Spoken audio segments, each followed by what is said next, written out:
Svake godine prije nego što započnemo sadnju u vrtu, javlja se pitanje koliko je potrebno posaditi biljaka po osobi da bismo mogli da prehranimo porodicu tokom cijele godine. Često se dešava da se sjetimo kako smo prošle godine posadili previše, a pretprošle premalo.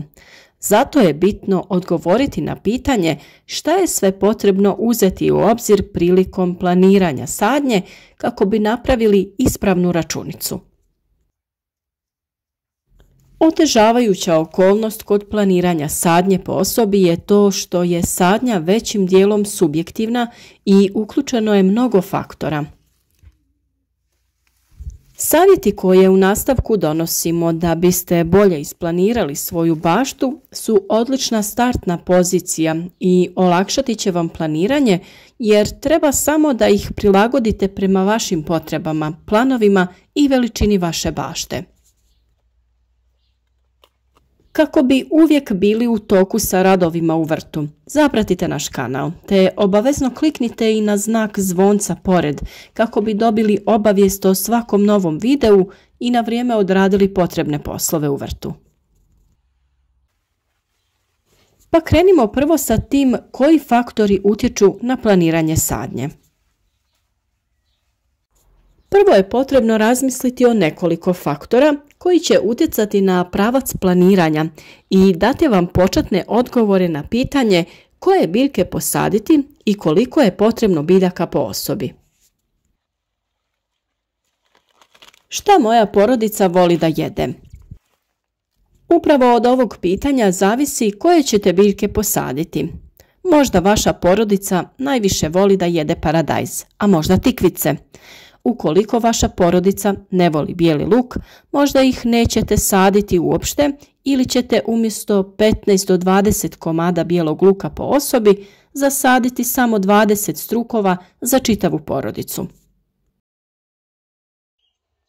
Ukoliko vaša porodica voli bijeli luk, preporučujemo da pogledate video na našem kanalu i saznate sve što treba da znate o uzgajanju bijelog luka.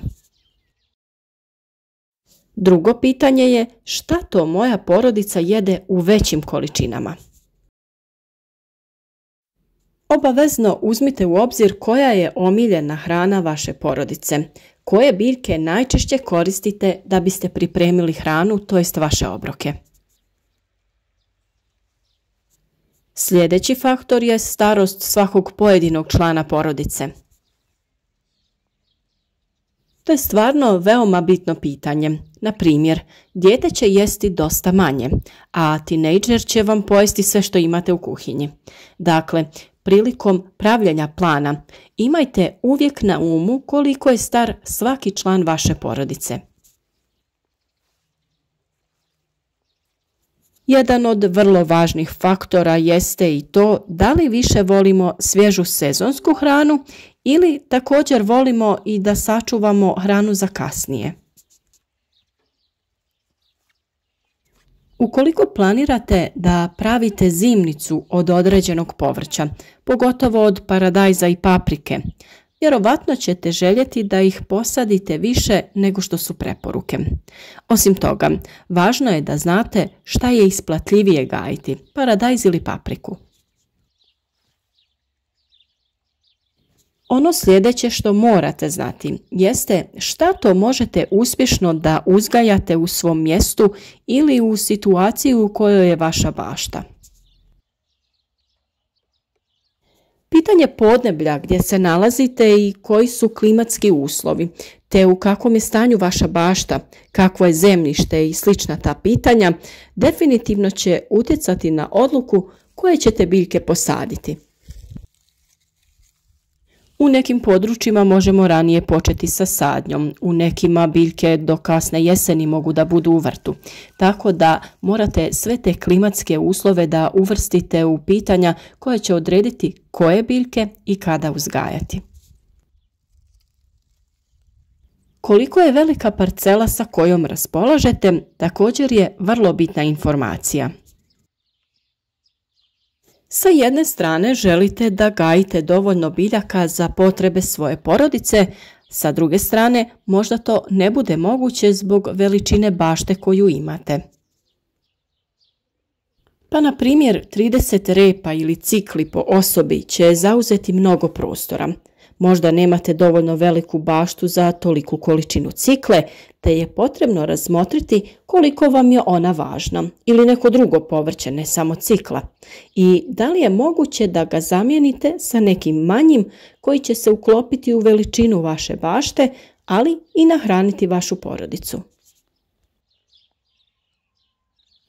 Finalno pitanje je koliko biljaka da posadite po osobi da bi zadovoljili potrebe svoje porodice. U nastavku vam donosimo listu biljaka sa količinama za jednu osobu, dovoljne za godinu dana. Naravno, listu prilagodite prema svojim planovima i sklonostima, onako prema onim faktorima koje smo već spomenuli u ovom videu. A evo i broja biljaka koje bi trebali uzgojiti kroz jednu godinu po jednoj osobi. Na primjer, šparoge bi trebalo uzgojiti od 10 do 15 komada, graha od 10 do 15 stabljika, repa i cikla između 20 i 30 komada, brokule bi trebalo 3 do 5 komada po osobi, kupusa 2 do 4 komada. Što se tiče mrkve, između 20 i 30 komada po osobi.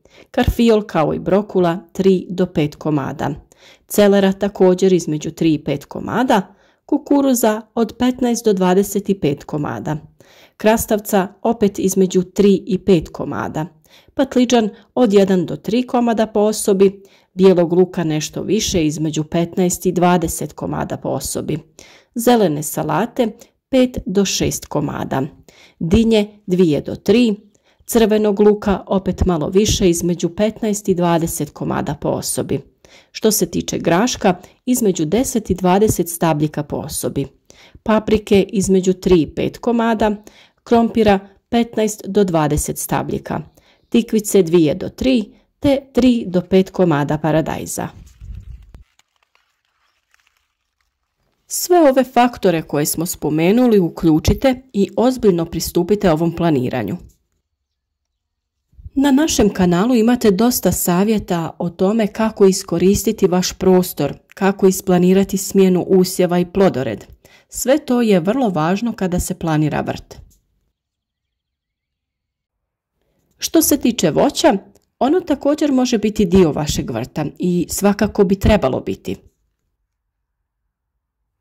Stabla voća danas se mogu održavati na razne načine i samim tim vam neće zauzimati mnogo prostora. Ispod njih se mogu uzgajati grmolike bobice koje su odličan dodatak zdravoj prehrani.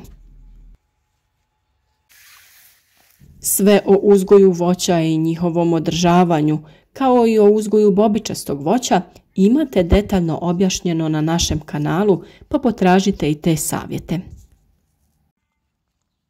U ovom slučaju nisu vam potrebne velike količine biljaka. Mogu to biti i patuljaste sorte jabuke i drugog voća, te nekoliko različitih grmova.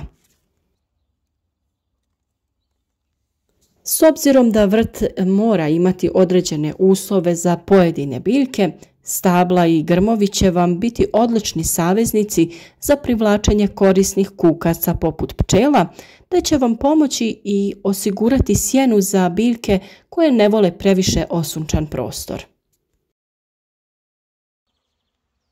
I u ovom slučaju količina je opet uslovljena vašim ukusom i time koliko kojeg voća vaši ukućani mogu konzumirati. Zahvalno je i to što se većina voćnih vrsta kao i povrće može konzervirati ili zamrznuti.